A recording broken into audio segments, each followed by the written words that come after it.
Hello everybody and welcome to the Gyrocopter Flying Club. This film is about crosswind landings. Many gyroplane pilots struggle with crosswind landings, and often it's because their instructor has confused them in training. The phrase "fly like a gyroplane pilot" leads to a common boast that is because gyroplanes can land short, there's no need to accept a crosswind, you just land at varying degrees across the runway. The consequence is no crosswind landing technique and this type of strange approach.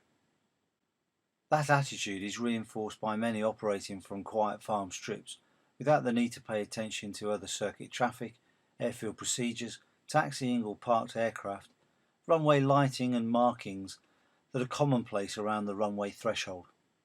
Our crosswind landing technique has two areas of focus, yaw and drift. As we make our balanced approach in a crosswind, you'll notice that keeping the yaw string centered as the nose of the aircraft pointed some way off the centre line.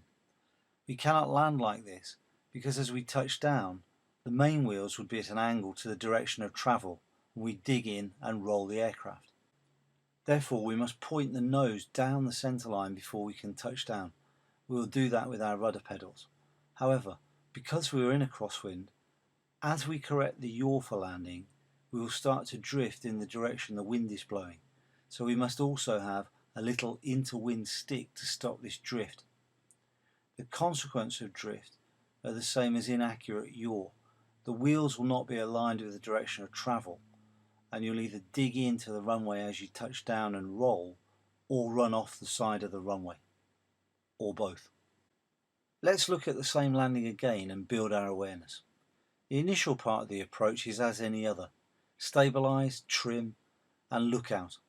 You can also see how relaxed you can be at the controls. Note the wind by the windsock and any information via the radio, and at decision height make a call on your stability. Is the runway clear? And if appropriate, do you have clearance to land? If in doubt, go around. We remain balanced in yaw until around 10 feet or the height of a windsock, and then align the nose with the centre line. You'll see in the film the timing as the yaw string shoots off to the right. At the same time, we hold the minimum amount of interwind stick to stop any drift. Do not overdo the stick, as you'll then start balancing with extra rudder and become more and more in knife edge.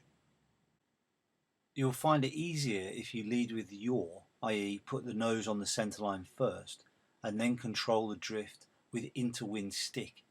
If you then lose the centre line via drift, do not try and reacquire the centre line until you're practiced, as you'll over control.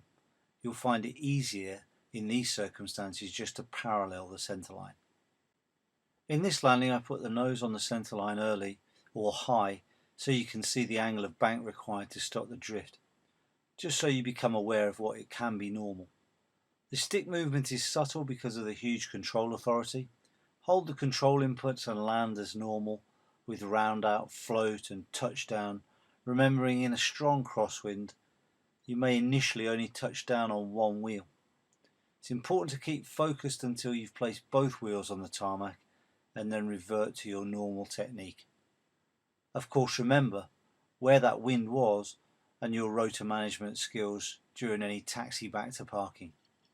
Fly safely.